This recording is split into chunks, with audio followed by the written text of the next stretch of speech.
Hello, and welcome to the inaugural meeting of the Top Shelf Society, where we are going to be talking about our very first book club pick for the month of May, which is the book Emma by Jane Austen. And we have lots of thoughts, but I thought that the best thing that we should do is kind of just introduce Top Shelf Society. If you're watching this and you don't know before, basically we are a book club that consists of 7 rising booktubers, and our mission is to really just read books that we would consider to be top shelf reads. So the best of the best.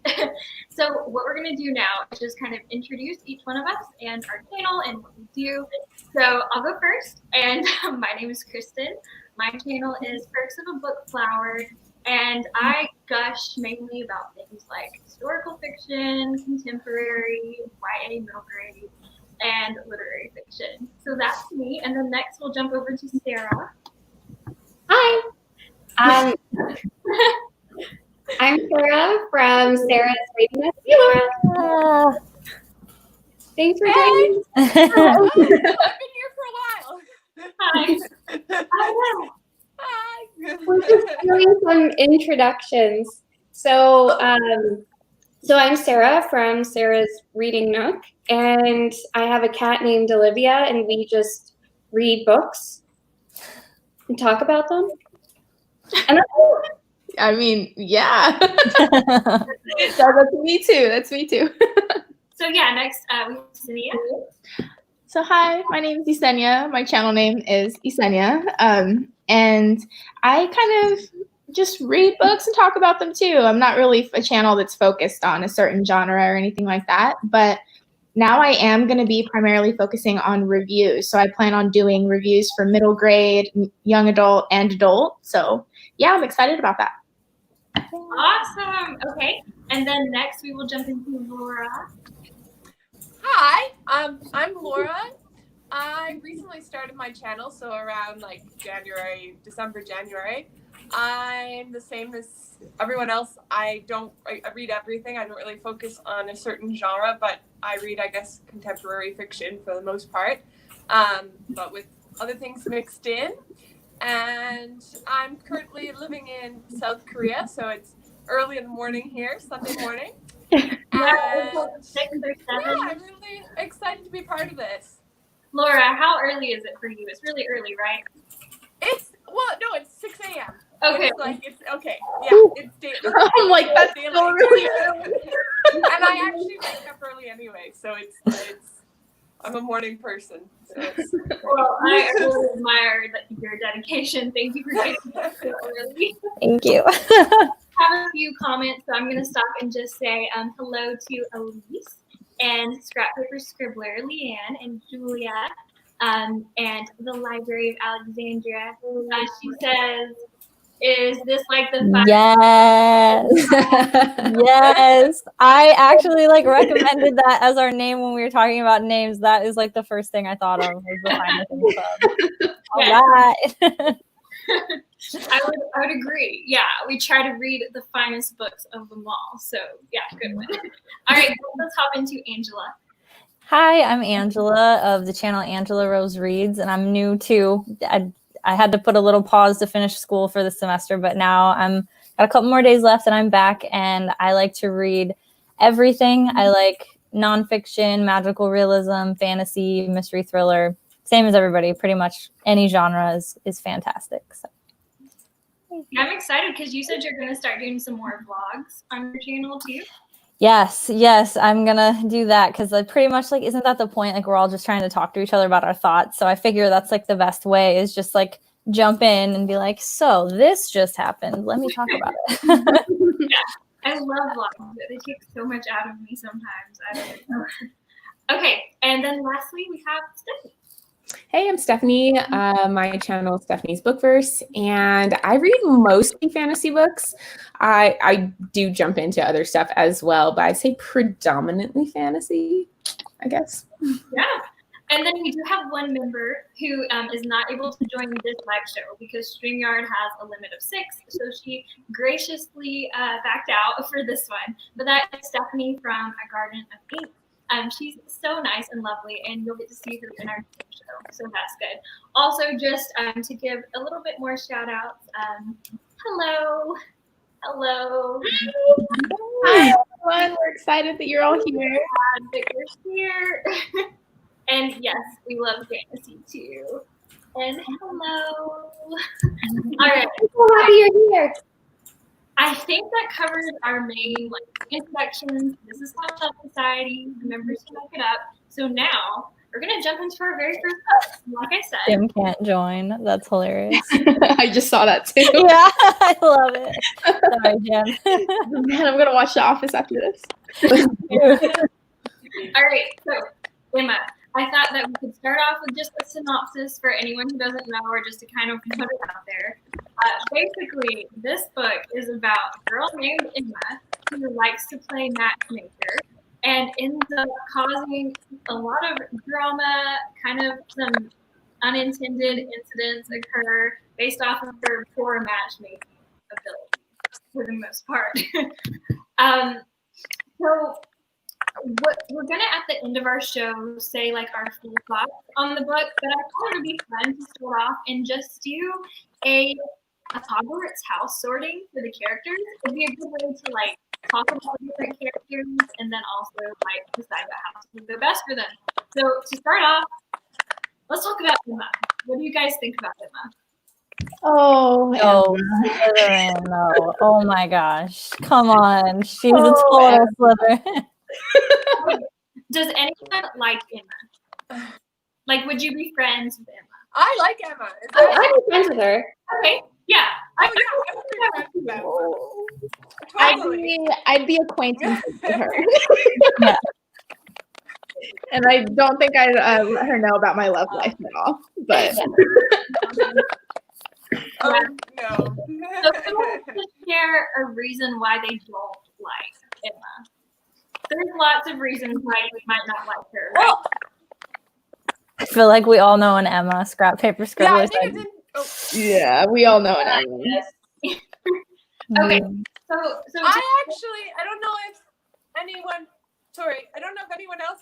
I can hear all of you except for Angela. So Angela, I can see your mouth. Oh no. I can hear you, Angela.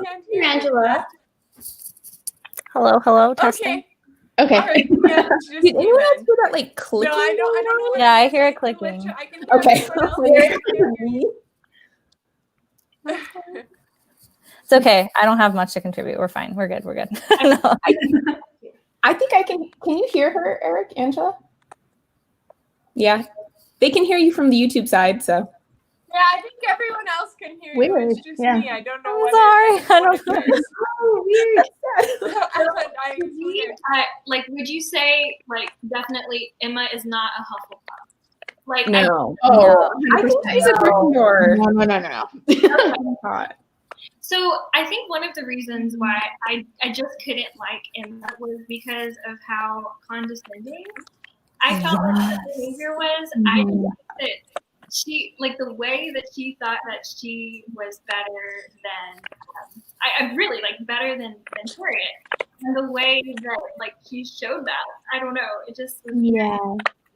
Every time she had an interaction with anyone, it was always about their status in society and what they should and shouldn't be expecting or doing. And I understand that she was raised that way, and I understand it was a different time period, but even Mr. Knightley and the other people were like, yo, chill out, lady. It's not that. Yeah. If you love them, you love them.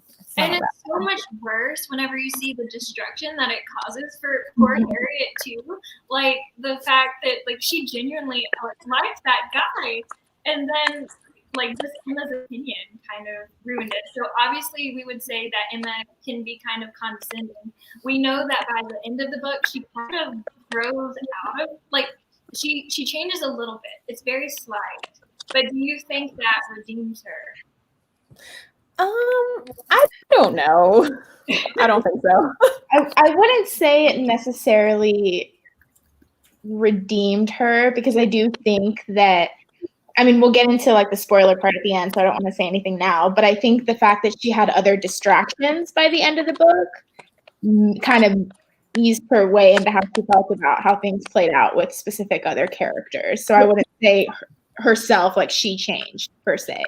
I Are just we think going circumstances did. spoiler free on this? Yeah, are we spoilers? Are we? Because I need to work on that. Are we? 'Cause I can totally say the spoiler there. I think we're doing spoilers, right? Like, Yeah, let's do spoilers because okay. that we all at this point read the book. I hope. Yeah. So yeah, we'll do spoilers. Also, it's a classic. Yeah, it's a really old book. So. Yeah. So, yeah, I just think the fact that Harriet ended up fine at the end, and I think that since Emma ended up with Mr. Knightley, I don't think that it was. Had she still been alone, she would have still meddled with that, and I think there would have been a lot of pushback on Harriet's relationship at the end. But I don't know if you all feel the same way or not, but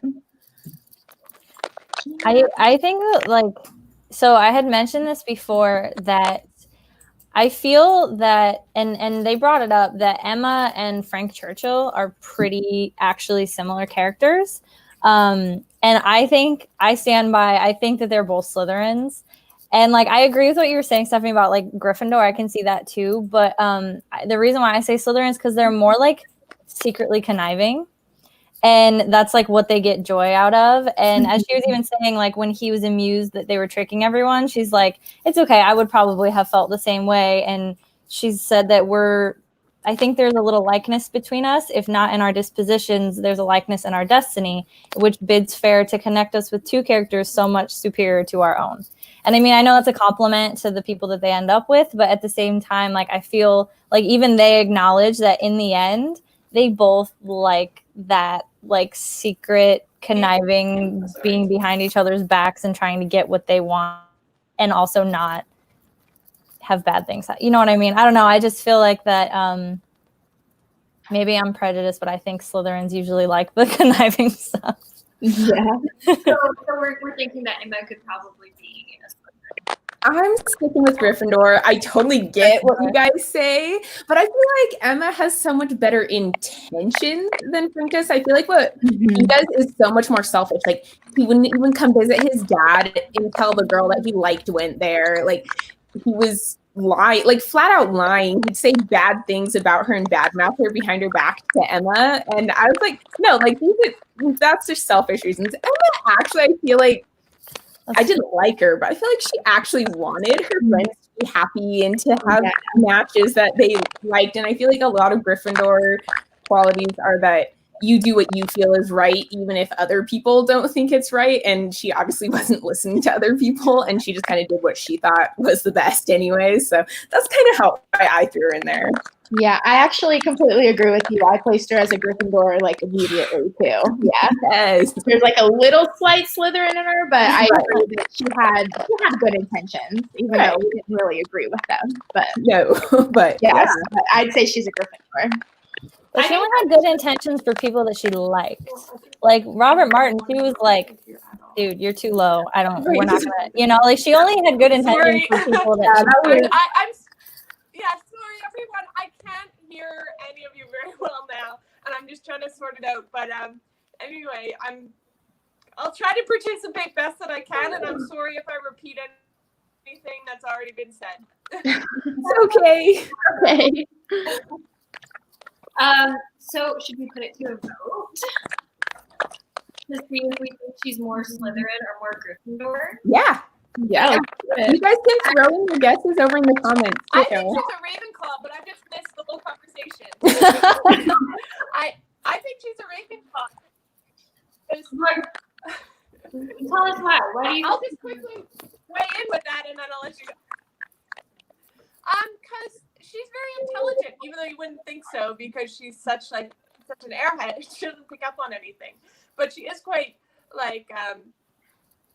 intelligent and quick-witted, which is the Ravenclaw. I can see some Slytherin too, because she's so conscious of class and she's so ambitious. But yeah, I don't know. I just associated her with Ravenclaw. Well, the thing that I actually found really interesting, dominant character as well. But that would be a Slytherin trait, wouldn't it? We're all so I thought it was torn. really cool that Mr. Knightley brought up is that like she has all these lists of books that she wanted to read and like Oh, to make great. her better and to make her smarter and everything like that and to make her more well-rounded. But he points out that she never actually read that. Like she has the intention to be knowledgeable and make herself more well-rounded, but she says that she doesn't have the actual patience or effort to actually read the books. So I'm like, you know, like it kind of to me speaks to her character. Like she wants that, but she's also not patient or careful enough for that.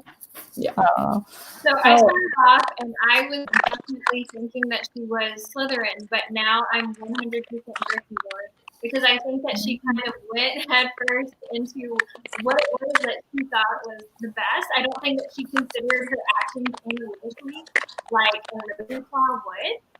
And so, yeah, overall, I would just have to say Gryffindor is my vote. What about you, Sarah? So, so when I think of like Emma as a character, oh my god, that's confusing. It sounds like those alien sounds from the movie The Signs. Do you remember that? Yeah. Signs was terrible. So when I was reading the book, I was thinking to myself, what would I place her in? And I definitely think she's Slytherin. Okay. Okay, so we have one Gryffindor, one Slytherin. What about you, Ysenia? Well, I'm sticking with Gryffindor, and this is another reason why, because I just remembered it. Kind of, it was more in the beginning, but every time somebody got in a relationship or anything, she took all the credit for that relationship. And that's how I picture a Gryffindor to be, is they're very prideful and they're very headstrong about things. So I'm sticking with my Gryffindor. But yeah, every time she was like, oh, it was because of me. I was like, girl, no, it's not. Can you be a combo of the two? Because I can see like validity for both of them. Yeah. I would be like, what do they call it? what, like a Slitherdor? Slitherdor, yeah. No. Well, yeah. They have like their primary and their secondary house or whatever. I take it all. I can see that definitely too. Or maybe she pulled a Harry Potter and she said not Slytherin. And not putting, you know? That is now canon. There you go. Or vice versa. She could have said not Gryffindor. All right. I was trying to think of what Slytherin and Gryffindor would be, and I was like, either it's Glitterdoor or Glitterin. Yeah. Yeah. Gryffindor. Glitterin. Okay, so we can settle on Gryffindor and Slytherin. But now we have to talk about Mr. Knightley. So, what are our thoughts on Mr. Knightley? I love him. I think he was my favorite character. Oh, he's my favorite character. Yeah. Yeah. I think he's better than Mr. Darcy. Mr. Woodhouse, is that who we're talking about? Knightley. Mr. Knightley. Mr. Knightley. Oh, I love Mr. Knightley. Mr. Knightley. Did we finish? We finished talking about Emma? Did we? Yeah. Yeah. Sorry. Okay. Laura, Yeah, sorry, that's okay. what do you think about Mr. Knightley? In terms of Hogwarts House? Yeah, and just like what you like about him. I liked that he respected Emma enough as a person to like hold her to a higher standard, and that he was critical of her, but not in like a demeaning way, but in a way that he expected more of her, I guess, than people normally expected of women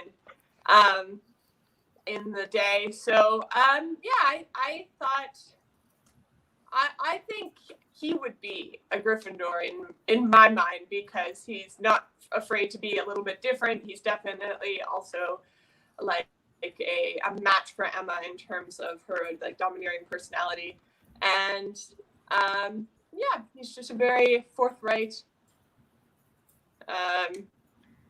Austen male lead. Yeah. I just saw the comment from Amira, sun rises, and that I did that, and that is funny. It's so Oh true. my God, I love it. But I'd actually say I placed Mr. Knightley as a Ravenclaw. Me too. Okay. Because I just felt like he was really calculated and he balanced Emma out. He was really calm the whole time and just really smart with all of his decisions, and he didn't lead with his emotion. Which I don't know. I just picture a Ravenclaw to be that way. So yeah, so that's where I placed him. Sorry, I kind of just jumped in there, but So possibly a strange opinion, but I think that Knightley is a Hufflepuff because I feel like, Hufflepuffs, like their core value is like loyalty and kind of kindness. And I feel like Knightley is so kind to Emma's father, to Emma herself.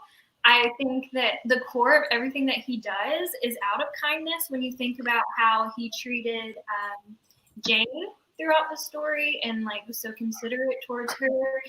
Whenever you think about that incident between Emma and Miss Bates and how she like says those hurtful things and Knightley calls her out on it and is like, no, you don't treat people like that. I feel like that's a Hufflepuff at heart, like looking out for others. And then even whenever he sees Emma so badly over and over with her matchmaking and condescending nature and all of that, he still remains so loyal to her and he's so loyal to his workers. So I don't know. I think he's a Hufflepuff. I could see that too. I see validity for all of these. Yeah. I feel like he's not a Slytherin, and that's about it. it. Not Slytherin, right? Yeah. Okay, so solid Mr. Knightley. Laura, you're muted. Oh, I am. It says that host keeps mute. Is it loud when I'm in a quiet space, but I don't know if my connection is loud or something. I think there's like this like popping noise, and it's I don't know. I think it's coming from yours. Sorry, what's that? There's a popping noise in your mic. But I couldn't hear you, but you said sorry. There's a popping noise coming. It might just be my connection because honestly, it's quiet here. I don't have any air conditioning on or anything. I'll try. Is that a little better? Yes. Yes.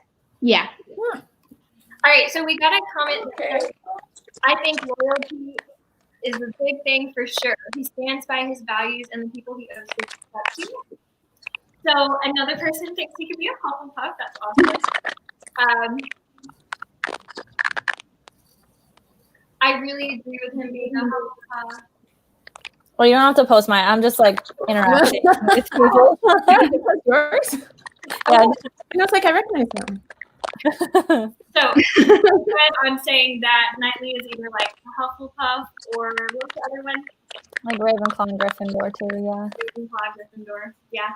Okay. Like can I haven't read any other books of Jane Austen's besides this one and Pride and Prejudice, but like I feel like everyone idolizes Mr. Darcy when I think Mr. Knightley is so much better. Yeah. As a person. Like as a man, I know that like you've got all the like the pining over each other and stuff, but as like a man for what he does, he's not, because Mr. Darcy can be incredibly arrogant and a lot of the not all the time, but a lot of the time, and like I just feel like why don't I ever hear anything about Mr. Knightley, because he's like such a good male character from Austen's books. It's true. Okay, I will say Don't fight me. She's like, no, Mr. Darcy.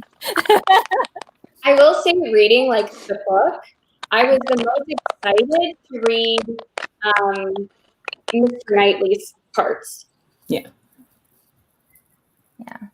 Throughout the entire book. When Mrs. Bates was talking, I was like, no, stop. And when Emma was talking, I was like, and then when Mr. Knightley was there, I was like, finally, I can enjoy this part for sure. Yeah. That's how I felt too. What do you think about about this? Do you think he's like an Austen version of a Cedric Diggory? Ooh.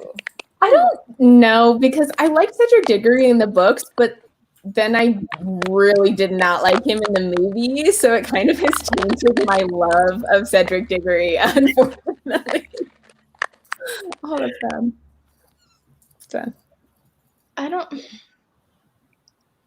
Mr. Knightley isn't as brooding as Mr. Darcy. Yep. what is up with her liking people that don't dance? Is that a thing for her? She likes those guys that refuse to dance. That's an Austen thing. That happened all the time. I'm like, oh my gosh. He I was doesn't like, want what is this? It's the same as Mr. Darcy. This is my first Jane Austen, so Oh. I'll have to let you all know how I feel about Mr. Darcy when I read Pride and Prejudice. So would you say it was a good first experience with a Jane Austen? No. No. It was definitely harder for me to get into it for sure. But I mean, I enjoyed it. Looking back on it, I enjoyed it, and I think it was a good. Now I kind of know what to expect when I pick up any of her other work, which is good. But would you say that this one's more accessible than her other books, or No. one of more difficult one? I think that the most accessible book is Northanger Abbey. I think that it's the shortest, but then it also it has a lot more like action, kind of dialogue. It's just kind of more cinematic than the other one. I think this one is very dense. It's also very long. So like for a first book club pick, I do not think that it was like the most easy one that we could do. Yeah. Okay, feel good. like I definitely had to go back and like at some points that I was so confused, I went and looked at Spark Notes to make sure I was understanding what was going on. Because I was like, oh my gosh, do I really not? But it was really dense. But I mean, I understood it, but It's so long. Spark Notes are helpful, I think she said. Sorry. Yeah. What I found is just it was so long and sorry. I think Angela's talking. No, you. Oh yeah,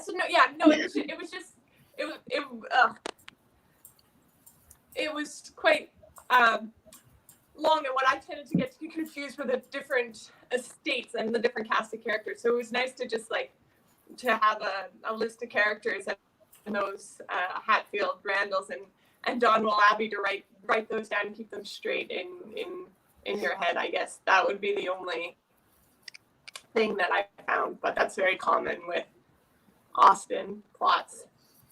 Yeah, my theory, I agree with exactly what Ysenia said. Like, my theory is that, because it took me like 100 pages to really get invested into it.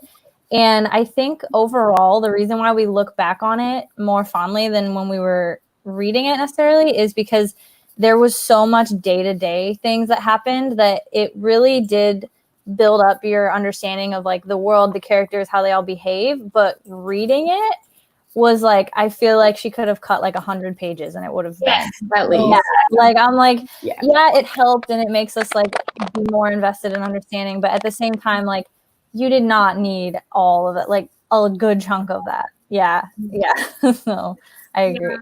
I totally agree with that. When I was reading it, I was like, I do not need to know about the weather. Yeah, there are some parts where the exposition, like I said, I agree. I think it could just have been like completely cut out. But I will say I've come to expect that with Jane Austen. And so going back to reading it for me, I think there's so much like love and attachment to her writing and her books as well that it didn't bother me. But like if I didn't have that level of attachment, like I would have been more frustrated. And I was already frustrated a lot reading this book because of Emma. So like if I had to be frustrated about the writing and exposition too, I know that would have just made it an even like worse experience. Yeah. I will say too that listening to the audiobook while I read it helped a lot. Yeah. Yeah. I did audiobook too. I think I'm the only newbie here that like hasn't really read classics or Jane Austen. But yeah, that definitely helped a lot. Sorry, Kristin, what were you saying? Oh, no, I was just going to mention Leanne's comment that I have pinned here too. She said, I recommend watching the movies alongside reading. And this is something that I actually saw Desi from Pastel Pages talking about, because she just recently did a tier ranking video. And in it, she said that for like some of the denser books, that what she would do is she would read a couple chapters, then watch the movie, then read a couple more chapters and watch like that far into the movie. And I can definitely see that helping, because sometimes there are so many characters too. And I think that just even keeping the characters straight, not even including the writing style, can be really difficult. I don't know. I feel like I read a lot of high fantasy books, which have a ton of characters and a ton of world building, and they're very dense. So this didn't feel like that for me as much. Like, it didn't seem to bug me that much, because I mean, when you read Brandon Sanderson's 1,000-page book, Oh, yeah. you're like, I can take 400. But I just feel like the way the sentences are structured are different. And so that I would find myself having to go, my mind would make myself go back and read it. So I actually put it in the right order, because my brain would change it to more of how we talk now. And that kind of was harder for me. But when I listened to it, it went really smoothly, and you could just hear it being spoken. It didn't bug me as much. I went faster, I thought. I found the audiobook helped so much. And I don't know, I like certain phrases in the book. One of the phrases I loved the most was "by the by." Every time they said that, I was like, yes. Loved it. It's so funny. I'm just going to jump back to something about Emma, because we talked about so much like how Emma is this kind of, well, she's kind of like conceited, kind of full of herself, kind of condescending, like, and even the book itself like begins with this phrase about how Emma is like handsome, beautiful. It's like even the book is supporting, like in how it's written, like playing off of the fact that, oh, Emma is just, she makes the sun rise. Yeah.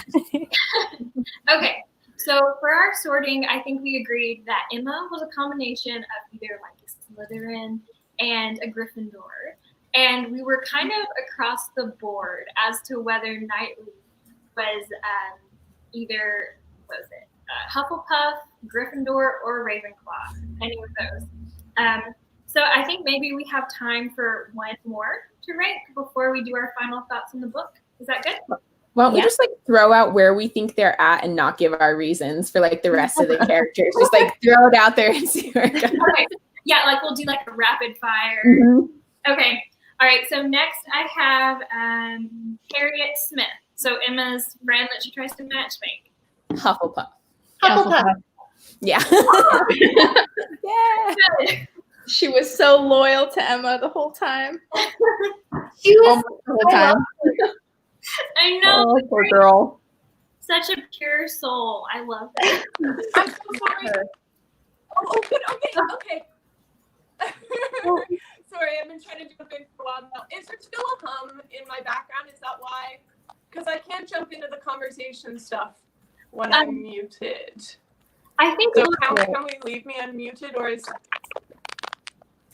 Do you guys hear that popping too? Yeah. Yeah. Okay. I don't know. I can participate then. I'm sorry, guys. I'll just hang out and maybe like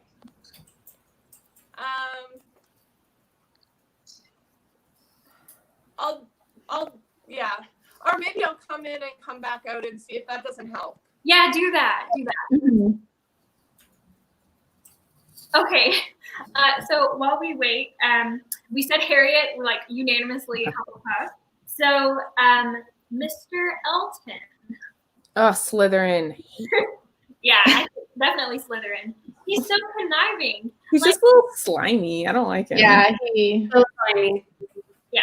Okay, that was easy. Yep. a little Draco Malfoy. I know. So what about Jane Fairfax? Wasn't really that much of a fan. Probably Hufflepuff though, but I guess I didn't really have any strong she's in this house or this house vibes from her. I don't know. So I'm interested to see what everyone else thinks, because maybe that'll sway me a little bit to where I think she should be. But I think she was a sweetheart, but like she gave in to. Yeah, I don't know. I don't really get a strong house either, because like I feel like everyone said she's the most amazing thing under the sun, but then she did something totally out of character. But she even admits it was really out of character, and it was just because of love. So if you're going with being out of character, I would agree, probably Hufflepuff. But if you know, if you're including that, I don't know that she would fit into a single house either. Yeah. I think that the reason I say Ravenclaw for Jane is just because I feel like she's really motivated by like these. Like, I mean, she's known for her kind of creative accomplishments. Yeah, and being really accomplished. And honestly, that's really all we get about Jane's like personal life and what she does. So that's all I have to go off of. So that's why I say Ravenclaw, and apparently she's great at them, So no, that's fair. Yeah. Okay, but she's a Ravenclaw. Yeah. I think that I actually really liked her. I really liked her. I thought that she was bright. I thought that she wasn't like nosy and getting into other people's business. She just was very private in the book. And I was just like, hey, you do you. I don't know. I guess it just bugged me that she lied. You know, like, she could have just not said so, but she like flat out lied, and that kind of bugged me. I don't know. That kind of stuff bugs me when characters do that. Yeah. Hi, Laura. Welcome back. Hi. Good news is I can hear Angela again. I don't know what the connection is. Probably not good news for you. Sorry. No. The audio is still a little popping. I don't know. I mean, it's not too bad. We definitely want something to say. I don't know you. Why don't you just mute it while you're not talking, and then when you want to jump in, unmute yourself? Yeah, Laura, can we do that? That would be great. Okay. Yeah, sure. Yeah. Telling you, it reminds me of those aliens from Signs. Oh my god! Like what? Exactly what I keep thinking. Visited by an alien for our inaugural. They really want to know about Emma. Okay. Classic. Isn't. Okay, and who else was on there? Frank was on there too, right? Let me see. Yeah, so we have two more. Oh no, just one more. Frank Churchill. I put him Slytherin. Oh, I don't know. He's very selfish. Yeah, no, he really is. Oh. Don't like him. Oh, that's hard. I think he's definitely another hybrid for me, but I'm trying to decide where I would put him. He's sneaky, so that's for sure. From our perspective, all we see of Frank Churchill is like him basically leading Emma on over and over and like making it seem like he likes her, when all the while he really has this thing going on with Jane. So like I see the Slytherin so much. Yeah. But I don't know if, like, at his heart and soul, he's conniving. So, guys watching, if you have an idea on what you think Frank is, like, let us know in the comments, because we're kind of torn right now. I'd say he's a Slytherin, in my opinion. Yeah, so I was thinking some Gryffindor there too. Yeah. You guys are really challenging me, because I was dead set on the Slytherin thing, and then now you guys are bringing up really good points. I'm like, oh yeah, I guess so. No, he was so horrible to Jane. Like, he was so mean. He said mean things about her. He led on Emma to believe that she was having an affair with a married man. Well, kind of like an emotional one. And he flirted with Emma like so bad right in front of Jane. And I don't know. I feel like he could have had a secret engagement without being so blatantly disrespectful of her feelings. There were different letters. Oh, that was hard to watch. Read, not watch. He was doing it like just to trick everyone as well. Like that's all it was. Yeah, but you could pretend like you don't know her. You don't have to do the other things. That's not necessary. Yeah, he's bad. And he had it. So I guess he had a change of heart, but even that only happened. Like the impetus was just the fact that Jane was like finally was fed up and was like, okay, no, you know what? Just forget about you. I'm gonna go be a teacher now. Bye. And yeah, so I don't know. Maybe you convinced me. Maybe I would say Slytherin. I think I don't know why. For some reason, I went away. Nice. they're very colorful. Oh, I know. Hey, we don't have the popping anymore. That's great. Yeah, I think it might have been your mic on your Is computer. that a solution? Yeah. No, Okay, yay. Yeah. We need your expertise. I know, Laura.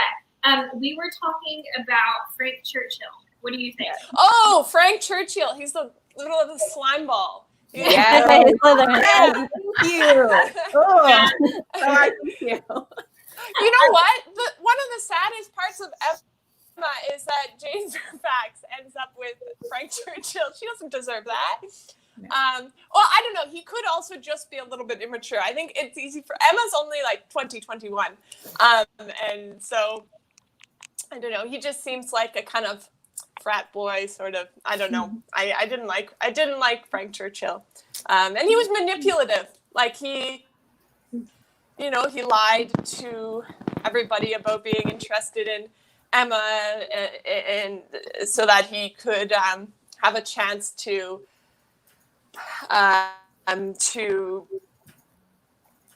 announce his marriage with Jane Fairfax. So yeah, he was manipulative. He played on people's. He lied to people. Yep. Yeah, like I said, when I think about him, I just think about that scene when they were like playing that game with the letters at the table, and he was like doing letters with Emma and then with Jane, and like, oh, what a savage! That was hard to watch. I was like, wow, wow, Yeah, dude. that was really bad. All right, so that concludes our character Hogwarts house sorting. And we have a couple more segments that we're going to try to power through quickly. We didn't want to make this too long, although it's been lots of fun. But the next thing that we're going to do is we have a Goodreads page where we like talk about our thoughts while we're reading the book. And so one of our members, her name is Kelly, and she shared one of her opinions. So I just want to read it to you guys and then kind of like react, see what you think, what Kelly had to say. So I'm going to read it. And basically she said, this is really good. One thing that has struck me in reading this book is how my attitude towards characters has changed. When I tried reading Emma years ago, I found Emma's father kind of annoying with all his anxiety. And I thought everyone coddled him too much. But she says, now that I'm older and have a better understanding of anxiety and mental health, my attitude has completely changed. She says, now I feel so much for him and how difficult it would be to be preoccupied by worries and having no mental health resources available. And then she also says that because of this, she feels so much affection towards Emma for how she looks after her father and shares his worries and kind of bends her whole life around him. She says it makes the book really relatable. I thought that was an amazing contribution. So what do you think? Yeah, I actually loved her take on it because it made me look at her father in a whole new light as well. And I was like, okay, this makes a little more sense. Because I did get, when I first started the book, I was like, why is everyone coddling him so much? But now after reading that, I completely see what she's saying. Yeah, I think I agree. People find Mr. Woodhouse annoying, but I think he's supposed to be annoying. And it's kind of funny to see a household where Emma, like the female characters are so dominant. And I just thought Mr. Woodhouse was hilarious. He's kind of a caricature of an old doddering man. But yeah. I know we talked a lot about like kind of why we didn't like Emma, but I do think we have to give her props for the love and compassion and servitude that she showed towards her poor father. But it's kind of like a symbiotic relationship in that she pours her heart out into him, And gosh, does he ever praise her? Seriously, though. Yeah. Emma can do no Really? wrong. Yeah. I love their relationship. I think it's adorable. I love this idea of going back and looking at classics and how they relate to mental health. I think that's really interesting because Kelly brought up this amazing point about how there weren't those kind of resources around. And it's just interesting to, like, I love as we keep reading more classics to maybe like look at it from that lens as well. I know we're doing Secret Garden next month, and that book actually has a kind of like a lot to do with like mental health issues as well. So it'll kind of be a little bit of a trend as we keep going forward. Yeah. Okay, now we're gonna hop into our next segment, which is where we are going to react to one star horrible reviews of Emma that we found on Goodreads. Yay. So this should be interesting. And the first one is, Emma is an immature, spoiled girl who needs to get a life. Yeah, but what else is she to do at that time period? I mean, yeah, she is immature and spoiled, but doesn't that time period kind of lend to that a little bit? Like, what is she supposed to do? She's rich. She doesn't have to work. She lives with her father alone, runs the house because he doesn't care. I mean, Yeah, her options are limited. Actually, a lot of the negative reviews centered around I don't like Emma, but I don't think you're really supposed to necessarily like Emma. It doesn't mean that the whole book is like just the journey of going through her misunderstandings and trying to figure out what is what. But she didn't have very many options. I mean, she couldn't work. She expresses over and over again that she doesn't want to marry or have children. So I think she sees her role as taking care of her father. Yeah, I do think that like we can look at Jane though as kind of an example of how you could have spent your time. You know, like the and even in other like Jane Austen books or books of the time, like Little Women, a lot of times women were able to find like creative pursuits and also academic pursuits to occupy their time. Now Emma, she is just kind of like going. Like I don't think that she had the attention span to really be involved in something like that. She could have sang the piano. I think she may have just been cursed with being too inclined to being social and like being involved in all of that, I think. But I do think that Jane served as like what Emma could have done instead. And I think that's why Emma is so jealous of Jane, because clearly that's where those like hateful feelings come from. I think that she kind of wishes that she was more like Jane. I don't know. What do you think?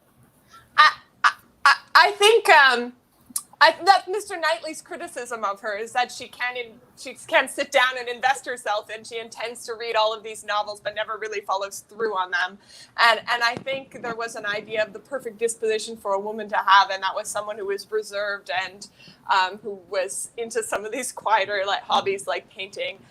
But I think Emma's personality wasn't really conducive for that. She would have been great in some sort of leadership role or, managing a house. I think just, investing in herself in her drawing and her painting or in her music wasn't Emma's style. She needed to be out organizing things and directing, and and those roles weren't always available to her. So. Okay, here's our next 1-star review. I'm gonna try to, these get very heated, so I'm gonna try to paraphrase. But this one's fun. Jane Austen may be the most cowardly writer I've ever read. And I know this because of her complete aversion to risk. He says that she doesn't write any heated dialogue, and then just will summarize dialogue whenever there's any kind of confrontation, so that you can't have any good human insight. What do you think? Is Jane Austen a coward? Yeah. I almost threw my book at the part where Knightley and Emma were talking about their feelings, and it all happened off paper. She never said their dialogue except for like at the very beginning. That was my biggest complaint about this story. I was furious. I'm like, how can you not even? We've been waiting this whole book for them to get together, and you didn't explain anything of what they said to each other. I agree with Angela. I thought another hilarious example of that was when Mr. Elton professes his love for her, and it just says, and Mr. Elton continued making violent love to her, which of course, like, we have such a different idea of what that means nowadays. Yeah. And it's just hilarious. But I wanted to know the things that Mr. Elton was, these wild love makings or professions of love that Mr. Elton was making, and she just skimmed over that. He's making wild love to her. But that's not as important as the weather. So, I mean, you know. While that like frustrated my like modern abilities, I have to kind of go off of what Leanne said, that Jane Austen really couldn't write some of those more modern things that we want. I think, in fact, like something like that, I might be wrong, but like if it got too far, it could be like almost illegal, right? Am I wrong about that? Like ban books, yeah. Yeah. Like, yeah, so I agree as well with that I wasn't, yes, it was frustrating as like a modern day reader, but that's how it was. And then on top of that, she was a female as well, a female author. So that plays a big factor in it as well, unfortunately. So, yeah. So I agree with why this person would say that, but I think that we have to say that I think Jane Austen was brave for writing romance in the first place in a time whenever like it was very hard to, and you had to be so careful anyways, and then to write such beautiful books that do like really portray women and their lives, and I just think that is great. So. Okay, and then we have one more 1-star review.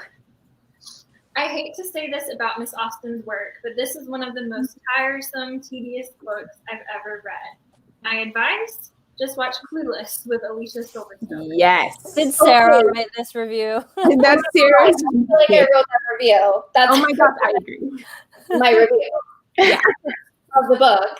It's like, watch Clueless and we're good. Take out like a lot of pages, a lot of the weather, a lot of the pork loin. Like, what was that? Do I care how they cook it? Not really. Baby, so dialogue was pages long. Pork loin, the weather. I was like, oh my gosh, can we stop talking about this and get to it? Yeah, that's pretty much my review. Sarah, I watched Clueless for the first time a couple nights ago. Oh, the first one. Yeah. It is great. It is great. I love Cher. She's hilarious. I'm actually sorry, what? Yeah. My thing is like lagging, sorry. I think you're good. Something really juicy. Okay. I was gonna say I'm about to watch it for the first I time. really liked Clueless, but Oh, Wait, no, I really enjoyed it. I thought Cher was quite similar to Emma, actually, and that they'd done a good job because I think it's hard to do modern adaptations of Emma because status is so important in that world and in that time period, and so you need to find some sort of replacement for like to stand in for that sort of social status or class system that doesn't exist in modern day, and I think they did a good job of like making that the dynamics of the high school, and yeah, I thought that was hilarious. Anyway, go ahead. oh my gosh, that comment though. Yes. So I will say, I know we're having a laugh, but to be quite honest with you, Jane Austen's books are some of my favorite classics of all time, even though they don't have like all of that kind of action and like cinematic power. It doesn't have like the heated dialogue. I personally love like a slow burn, exposition heavy, like let's just look at these characters and their dynamics with each other and their dynamics with the town that they live in. Like the social commentary stories and character focused stories, that's like something I love. And so like, yes, the pork loin is kind of like, okay, wow, but yeah. But overall, like I I still love how Jane Austen is able to create complex characters and able to truly satirize. And the purloin thing, I'm sure she was like intentionally like being funny there, I think. But yeah, so I just had to put in my piece there. I would agree. I think the exposition around Weatherin is sort of characteristic of novels of the time, but I think like the genius of Jane Austen is her observation of people's like psychology and and how they play off each other and how they're vying for, and her just awareness of status in social situations. And so I think there's a lot of description around that, but that's kind of like the genius of Jane Austen, is her ability to observe that. Yes, and now is a good time to hop into a little bit of kind of what everyone is saying, like about social commentary and creating complex characters, kind of what Leanne's talking about in her comment here too. We can see this best, I think, when we look at Miss Bates and Mrs. Elton, who are two characters who are both like portrayed in kind of like ridiculous life. So Miss Bates she talks so much and she rambles, she goes on for hours, and like Jane Austen definitely is satirizing that. But then we have another chatty Cathy character when we have Mrs. Elton. But there's a distinct difference between them, right? I feel like one is portrayed in kind of a loving, positive light, and the other we see like this true, like condescending, manipulative, full of their self character. Won't take no for an answer. Oh my gosh. No. Yeah, so like if you had to pick between Mrs. Elton and Miss Bates to like sit beside at dinner, Bates. I would pick Miss Bates too, even though she would talk the whole time. Like I think that she is more of like a kind soul than Miss Elton. Yeah. Agreed. No, I agree. I think having annoying mistakes isn't the same as like actually wishing other people to fail so you look better. That's different. I think Mrs. Elton, she's always putting on airs, and she's always she doesn't know her place. Whereas Mrs. Bates, they think of her almost as like a charity case. So Miss Bates, sorry, not both, I guess, Miss Bates and Mrs. Bates. Yeah. So I think that the fact that we have those two characters and like their personalities and how they're portrayed, I think that's just another example of how Jane Austen can write characters with lots of nuance, because it would have been really easy to like create those characters and have them be so similar. And yet the fact that I really actually love Miss Bates and can't stand Mrs. Elton, I think that shows like the craft that Jane Austen has and her power to do that. Mm-hmm. Okay, so now we have our last question, which is this a top shelf read? So I thought how this could go is like each one of us will answer the question and then say why. So top shelf just means like, you know, the best of the best. And so I'll start off. I think that this is a really good book, but it is not my favorite Jane Austen book and maybe one of my least favorite Jane Austen books. So I love Emma's, how she treats her father, but I don't love Emma's personality. I appreciate how she grows from beginning to end, and like you said, her love for her father. But for me, I think it's really Knightley who steals the show for me in this book. I think that he's the character I like and admire the most. And then, yeah, like I said, I don't like Emma. And I don't like how the fact that Jane might have to have become a teacher was like this horrible thing, like the worst thing that could have possibly happened. Because you're a teacher. I love it. I didn't like that either. But like I said, the way that Jane Austen is able to craft these characters and make these commentaries and satirize all of these issues and give voice to women, like for me, that makes it top shelf, even though if I like were ranking Jane Austen, I think it would be at the bottom. So that's my piece. Sarah, do you want to, is it a top shelf read? No. Just watch Clueless. Yeah, I think that summarized pretty much my feeling of it. I don't know. Maybe it's because I'm a scientist, right?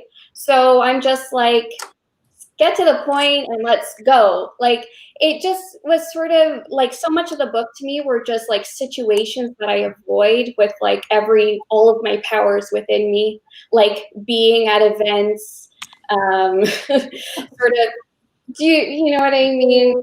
Like, yes, I am a pork loin hater. Fair.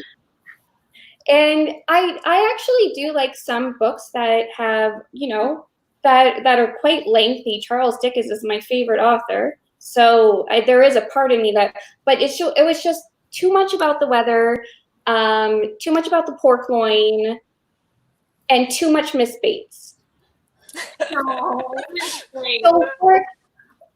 But I did like Mr. Knightley, and I think that if it was just more concise, then I would have enjoyed it a little bit more. If it was a little bit more juicy, I liked the first maybe like 100 pages quite a lot of the book. I was like, oh, this is so cool. I want to see what happens with Harriet. This is going to like all fall apart. I'm for that. And then it kind of got to a point where I was like, let's get on with this. Like, let's end this book. I want it to be done. So for that reason, I would say watch Clueless. Have some popcorn, and that's pretty much my thoughts on the book. Sarah, would you give it a rating? Like star rating? It's not good though. You did write that review. I'm really harsh. Do it. Oof. I think it's a 1.2. Ooh. I don't go quite that low. Interesting. I 1.2 for me. The first 100 pages I did kind of like at times, but it was very challenging for me to read. I'm not saying this for dramatic purposes. I give it a 1.2 because I like the premise of the book. I just hate how it was written. Yeah. Or not so secretly. She wrote that review under a different name. She wrote the Watch Clueless review.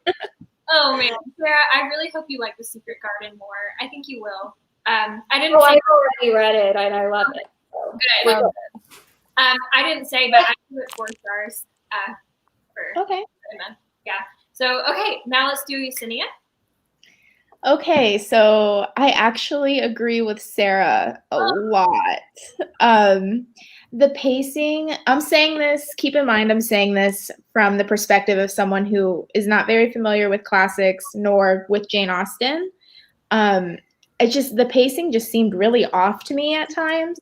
I really enjoyed the first 100 or so pages, and it just felt like I think we could have easily cut out 100 to 150 pages of this novel, and it would have packed way better of a punch for me anyway.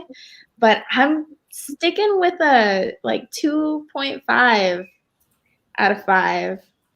So yeah, I'm kind of sad about it, but I mean, it's okay. It happens. But I definitely want to revisit this one in the future to see, now that I'm more familiar with how it is. I think I'd enjoy it more the second time around than the first. So yeah, and then Northanger Abbey. If you want to do Jane Austen again, but with a lot less, with all of that page count cut down, I really think that might have been a better choice. Okay. Look at that comment. I'm sorry, Jane. Okay, Laura, I have a little bit more of a positive take on it, so I would give it 3 or 4 stars, and I think it's a top shelf read for me. I do definitely agree with Ysenia and Sarah in that I think it could have been shorter. But I just really liked sort of the meandering plot line and the unreliable narrator through Emma. And I was just kind of reading up a little bit on the reception of Emma at the time, and sort of how scholars, why it's a classic, basically, and why it's such a well-known classic. And I guess it was one of the first books that really employed this writing technique, which was writing in third person, but through an unreliable narrator. It's called free indirect discourse, but it's sort of the way that she writes in third person, but we're also misdirected. We see things through Emma's eyes for most of the time, occasionally through, I think, Mr. Knightley's eyes. But that's so interesting to me, because anytime, eventually by the end of the book, if Emma believes something, I just knew there's something, this isn't the way it is, because she always gets the wrong end of the stick. But I think a lot of the time, I think a big part of it rests on whether you can tolerate Emma as a character, because she's annoying, but she's supposed to be annoying.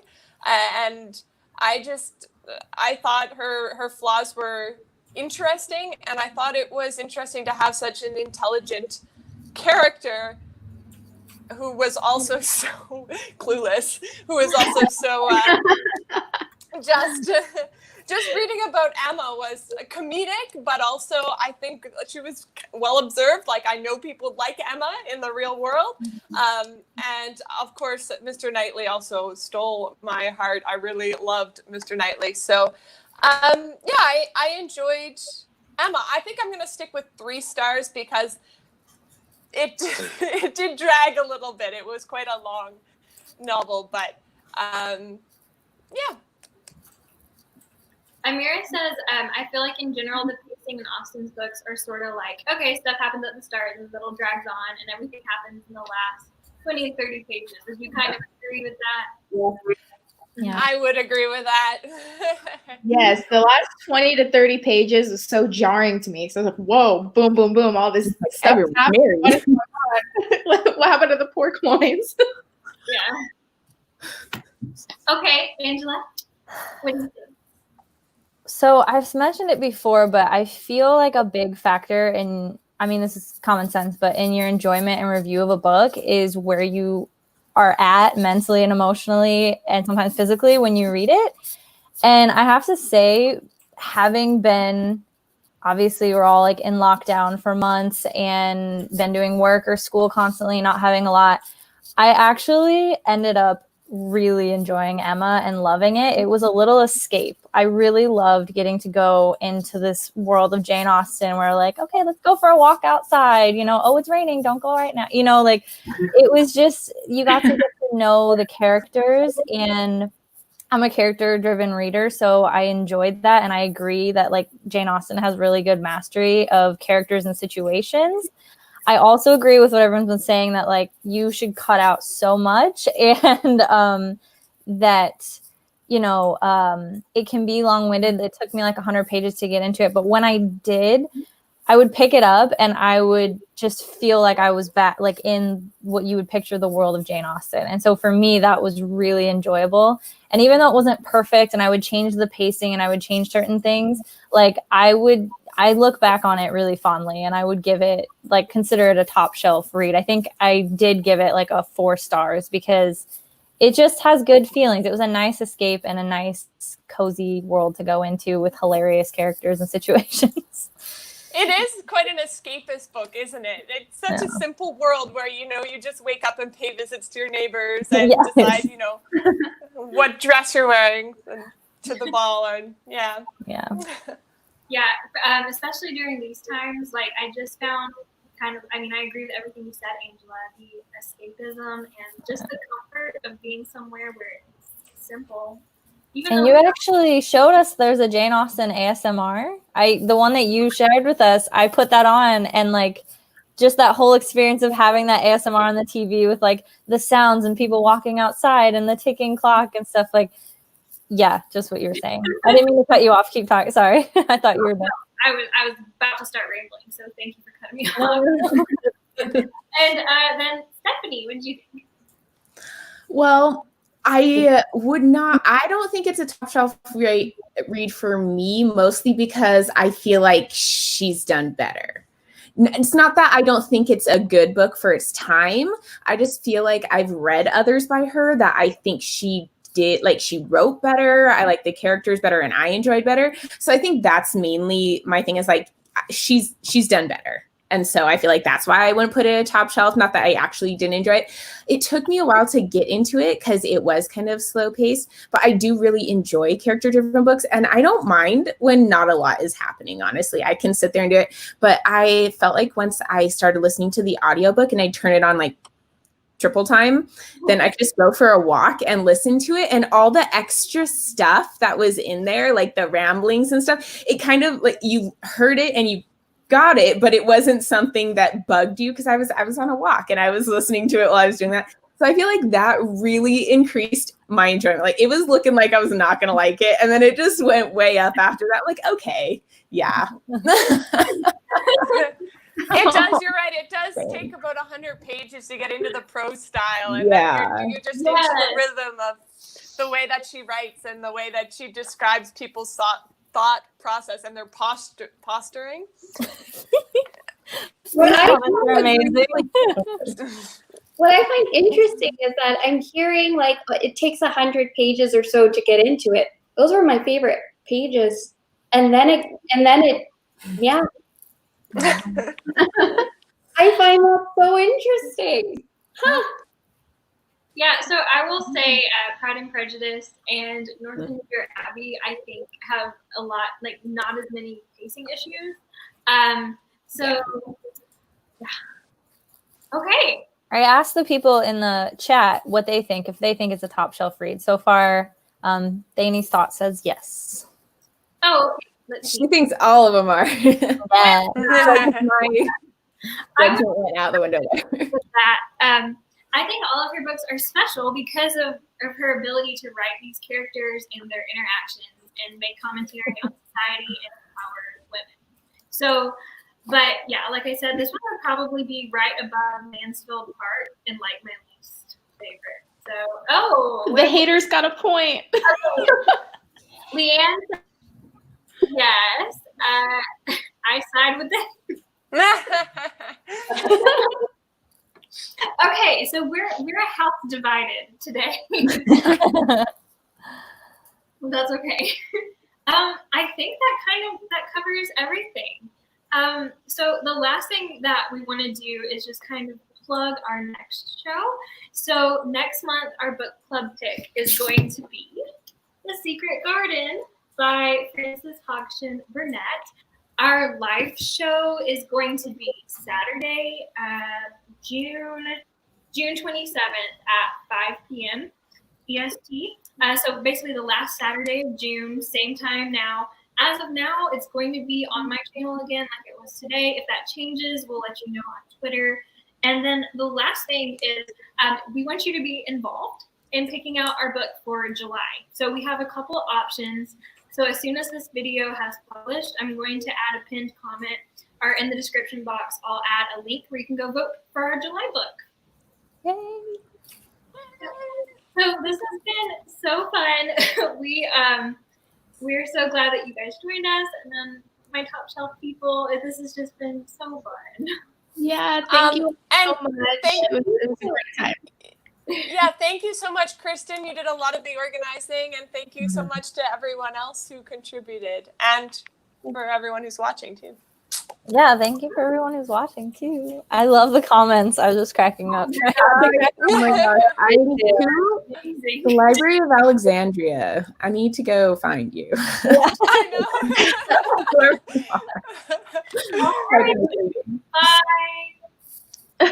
Bye. Bye. Bye.